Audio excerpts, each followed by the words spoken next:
Ladies and gentlemen, welcome back to the 2024 World Chess Championship. And today, something huge happened. Something big, something match defining. Someone did something. And with that said, I would like to just get straight into the game. Sorry for that delay. Let's get straight into it. And it is game 11. There are 4 games left. Gukesh has 2 games left with the white pieces. So does Ding. Gukesh starts with the white pieces today. He has played a lot of things. The previous game he played was a Catalan, but today he plays knight f3, and we get d5 and c4. Very interesting. Position, the best move is what Ding plays, which is d4. He does take a slight bit of time, mostly writing down the move, pausing ever so slightly, and then we get b4 and c5. Now this position is like a reverse Blumfeld gambit, which I'll show you in a moment, and it becomes ever so apparent after e3.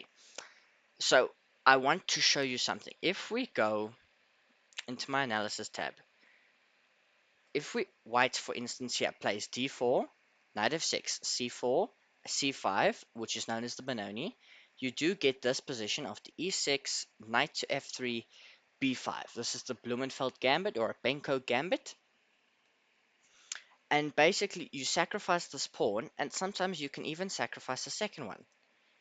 And black looks for counterplay. It allows these pawns on the queen side to go, but black looks for quick activity. We don't get that in the game, as I said, but it is like a reverse Blumenfeld or a reverse Banco gambit. So Ding spends quite a lot of time. You'll see he's down to 1 hour 19 minutes.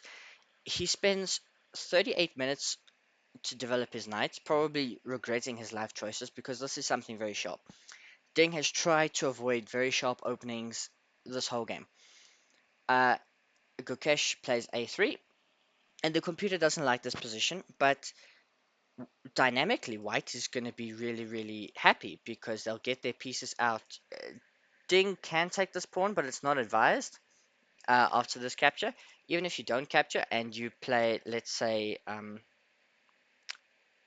something like uh, knight b, knight b, knight, bishop b2, it's not advised. You see, the computer already thinks you've given the advantage away. It's simply just after a takes b4. So it's no good there.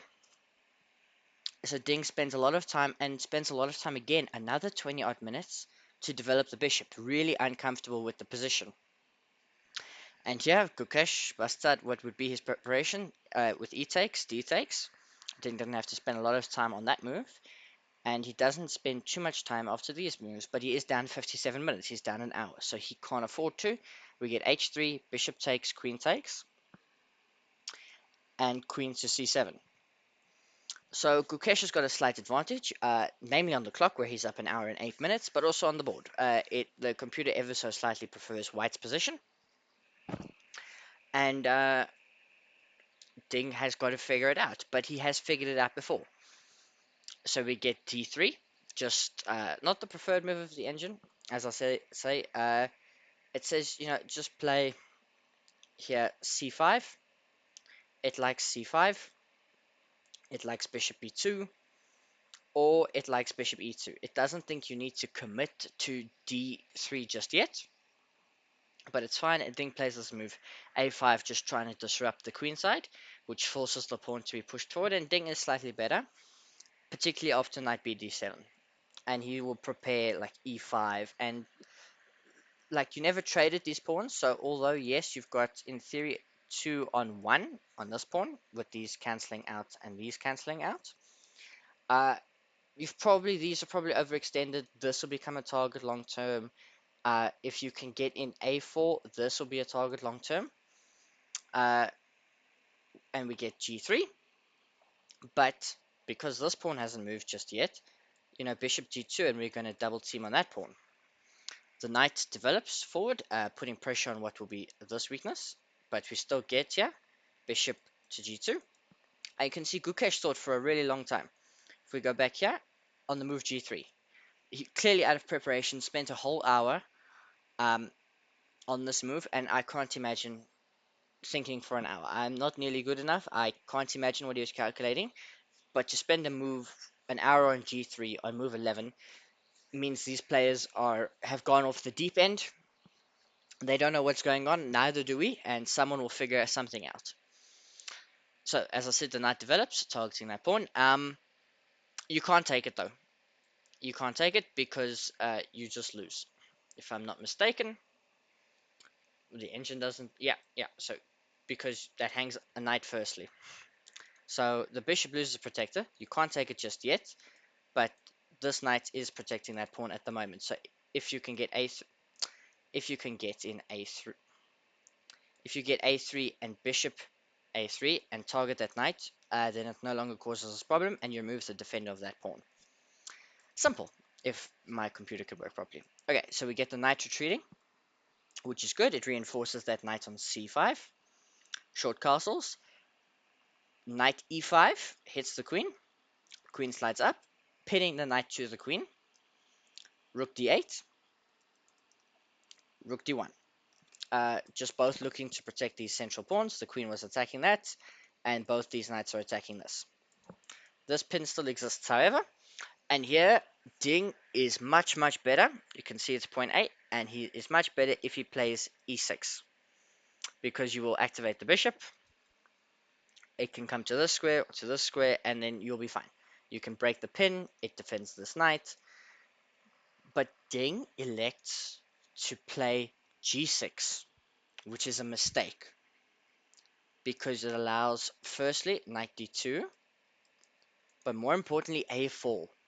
And the thing is, at some point, Ding needed to probably play a4 himself, because the fact is, this pawn joins these, it links them all together, and it allows the bishop to come this way, which is going to be a problem.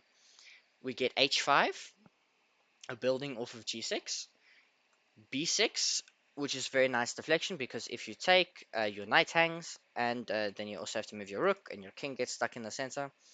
So you can't do that, so Ding elects to go queen d6.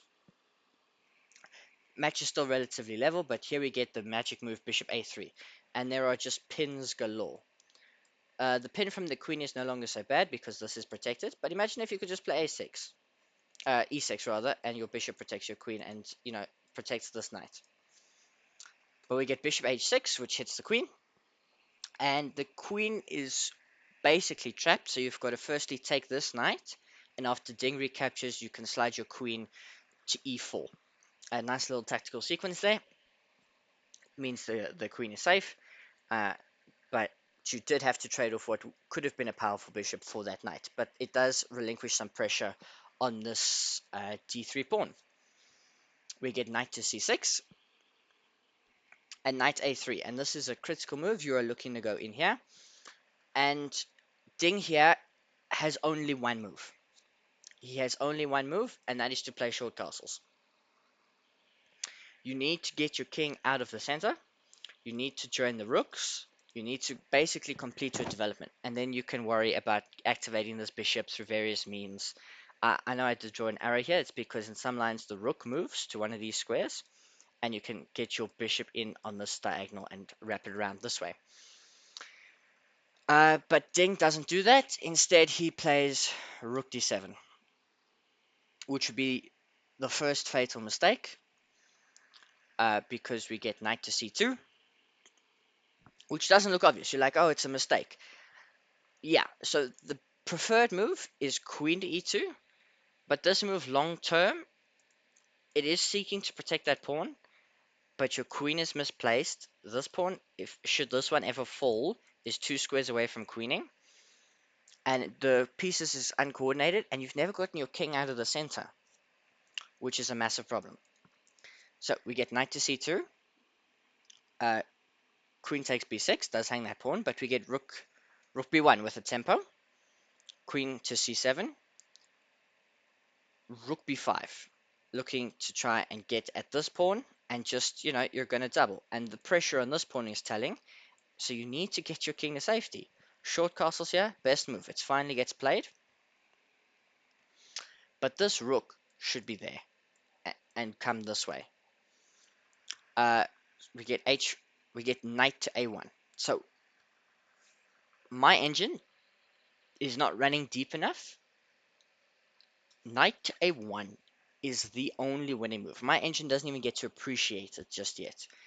Also, bear in mind, these players are 25 moves in, and they've got 14 moves left on the clock. A reminder, they need to get to move 40 to get the additional time and to start earning bonus time. Knight to a1, the critical move. It doesn't even appear in my top 3 lines of my engine. My engine not strong enough to understand this move. My engine's giving rook db1, h4, c5, no, knight a1, because you're going here, and you're going to put pressure on here, and you're going to put pressure on here. We get rook b8 and knight b3.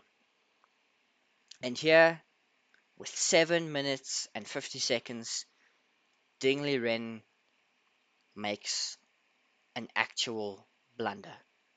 Plays e6, and this is the beginning of the end because we get knight to c5, which hits the rook. The rook goes to e7, and then we get the winning move here. The critical winning move here is knight takes b7. That's the critical winning move at the moment, because you have to play. The computer says you've got to play knight b4. It says just ignore everything. Do not take the knight with anything, because the floodgates have just opened on this diagonal. Everything, that pawn just falls. It's fine. Plug the hole and just ignore the knight. That's what Ding Liren needs to do. And that's what Gukesh needs to do. He needs to play knight takes b7. He doesn't. Instead, he plays rook db1. And here, Ding Liren, with 7 minutes, 40 seconds, on move 28, plays queen c8 and loses the game in one move. 27, 28, just blunders, queen takes c6. And Gukesh wins and takes the lead, because that's just dropping a piece. The best line of the engine is to say b takes, and then you would get rook takes, and queen takes, rook takes, and here, and you are just down a clean piece. This is falling, this will fall, this will fall, this pawn will promote, and you're busted. Completely busted. Ding Liren loses the game in one move. Gukesh takes the lead. 3 games to go. Don't worry about liking, don't worry about subscribing. This is unbelievable. Ding Liren loses the game in a one move blunder. He was worse. Bear in mind, he was worse. Instead of this, because Gukesh missed knight takes b1, he could play knight b4. Again, plugging the hole. This pawn will fall. You've got to accept that and just say, plug the hole, nothing else falls. I've protected this as much as I can. Rely on just holding on here. Rook c8, also a move that doesn't lose. It's worse. It's like a genuine mistake. The engine says it's +2. But queen c8. Queen to c8. And Ding Liren loses. Like the video if you enjoyed it. Subscribe if you want more from me. Comment if I can improve. I'll see you tomorrow for game 12. And Ding Liren needs to strike back.